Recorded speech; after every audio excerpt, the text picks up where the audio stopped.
Today, I'll be going over 10 of the most fun hunter PvP builds in Destiny 2. These are builds that will require minimal to low effort with regards to gear optimization, and actually make playing PvP for an extended period of time mostly tolerable. So what makes a build fun? Is it the fantasy? Is it the laughable moment you pull off a successfully bounced throwing knife kill? Or is it the moment you deflect someone's super back at them to kill them? One of the biggest contributors to a fun build is a drastic mechanical change in your utility, and nothing sticks out more to me in that regard than our first build using the Mask of Bakris. Besides the blink jump for warlocks, this is the closest thing to a teleport feature we have in the game. Introduced in Beyond Light, Bakris is an exotic helmet that turns your normal dodge animation into a much longer, more agile teleport animation. The catch is that after you use your dodge, there is a 10-second debuff where your dodge ability is not able to recharge itself. Once that timer is gone, your dodge ability will start recharging as normal. One thing that confuses some people is using the utility kickstart mods on a stasis class item. The benefit from these mods will not show up initially after dodging. It only shows up after the 10-second debuff ends. Where this build really shines is in its utility of engaging and disengaging from fights. Bakris allows you to be a little more aggressive in your positioning since you have a really effective bailout button at your disposal. You can also use it to close the gap on opponents and finish off kills. The creative freedom is what I think makes this exotic so much fun to use, and I highly suggest giving it a shot if you're looking for that kind of gameplay experience. Young Ahamkara Spine is the core of our next build. The goal of this build is to become the ultimate trapper, blocking off lanes, deterring opponents from pushing into your team's territory.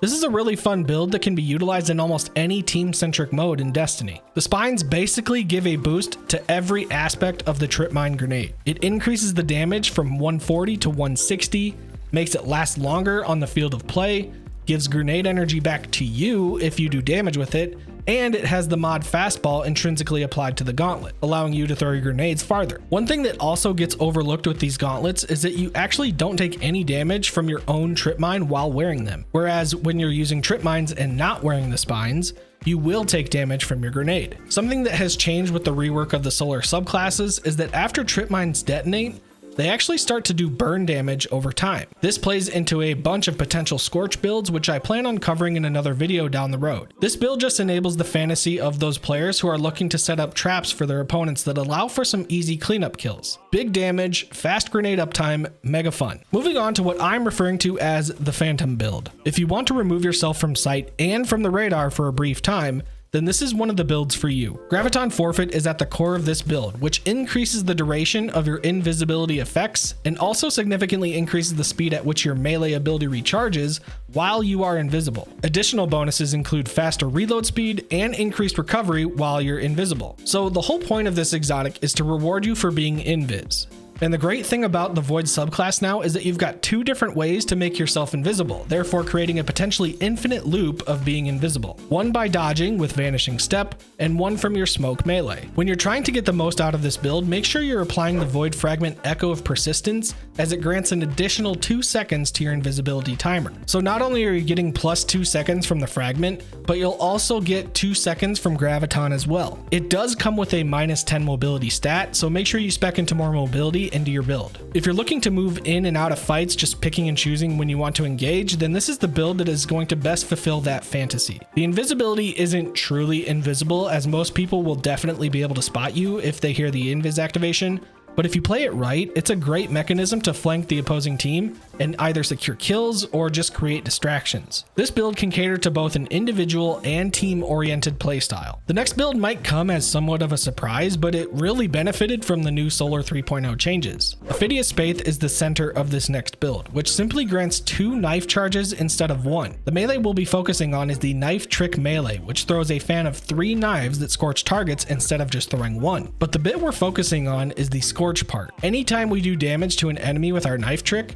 they will have Scorch stacks applied to them on the side of their screen. If they reach a maximum stack of Scorch stacks, they ignite when they die. However, there are a ton of ways that we can benefit from applying Scorch stacks to opponents thanks to a few fragments. The first one that I think is one of the most important ones is Ember of Searing, which grants plus 10 recovery and grants us melee energy each time we defeat a scorched enemy. In other words, we're basically refilling our melee each time we kill an enemy that has scorched stacks applied to them.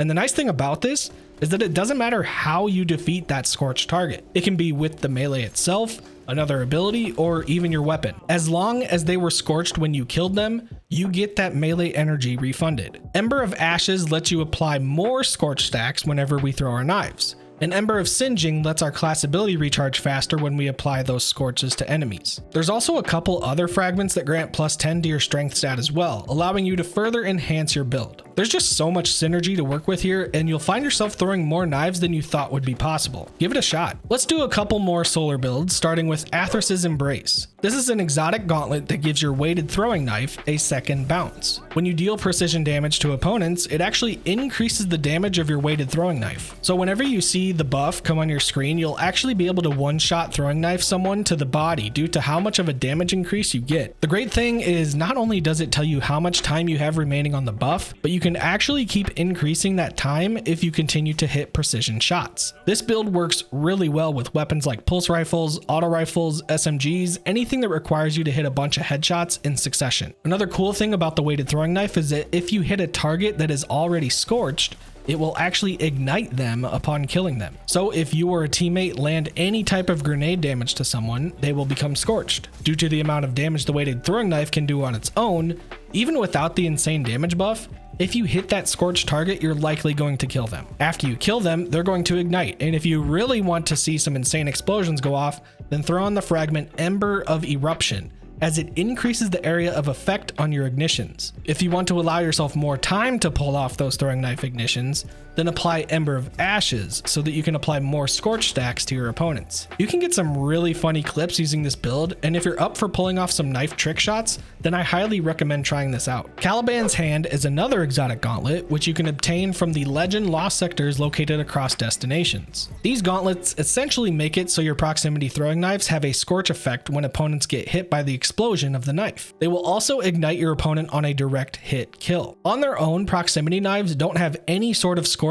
or ignition effect. With these gauntlets, they now have the potential for both of these effects. The synergy here comes with using a combo effect of scorching and igniting. You can choose any grenade you want, but I really enjoy using trip mines simply because they have the potential to last longer on the field of play. The way this build sees its most effectiveness is when you are able to put together a bunch of stacks of scorch on your opponent and follow up the kill with a proximity knife. Most people's initial reaction to these gauntlets were pretty underwhelming. The verbiage of the exotic trait was confusing, and it seemed as though the gauntlets were bugged somehow. As of the most recent hotfix, it appears as though they changed the description a bit to make it a little more clear. However, I think the purpose of these gauntlets are to allow the user a little more creative freedom with regards to how you apply scorch stacks, and thus allowing you to capitalize on igniting that scorched opponent. A bit of a learning curve here, but ultimately you can create some really fun moments of big explosions. If you're enjoying the video so far, please consider leaving a like on this video. It really does help it reach more people. And if you really like this video, maybe consider subscribing as well. Thanks. This next build is getting into some pretty niche territory, but it is insanely fun and satisfying when you can pull it off. I'm of course talking about the Whirlwind Guard Super on the Arc subclass in tandem with the exotic chest piece,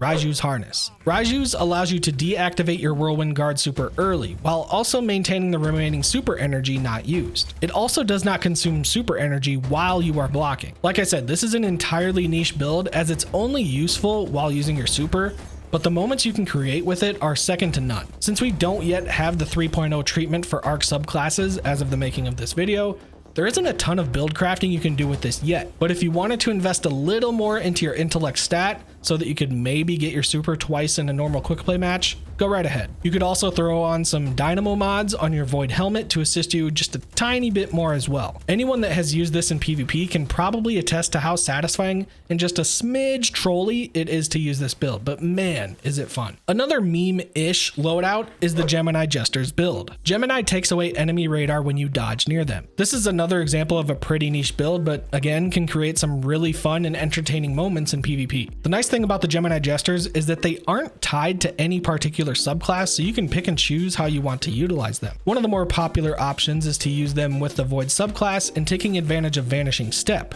which makes you invisible after you dodge. So not only can you take away enemy radar from Geminis, but you can also make yourself invisible simultaneously. This is a great choice for 3v3 modes when you're trying to flank your opponent and push from different angles. Geminis can also work through walls and objects, which make this build even more effective and slightly memey. Speaking of invis, Omnioculus is our next build, and this is one that has recently become a little more popular within the community, especially for PvP. There's a few different roles that this exotic takes on. First of all, it acts as a really strong and fun tank build when you're invisible. You get ×4 resist while you are invisible, you gain a second smoke bomb charge, and your melee recharges faster if you make allies invisible. So not only can you run max resilience and have that ×4 resist while you're invis, but you can also have a really fast uptime on your smoke bomb / invis cooldown if you are constantly making your teammates invis, which, by the way, also get a ×1 stack of resist while they are invis. The thing that makes this build so interesting is how many layers it has to it. You can benefit yourself immensely while also benefiting your allies, and that just makes for a really fun and actually very effective playstyle. My suggestion would be to get your strength, mobility, and resilience as high as you possibly can for this build. I would actually forego recovery with this build since the whole purpose is to be invisible and take advantage of that ×4 stack of resist that you get. You're likely going to be playing pretty aggressively with this build, which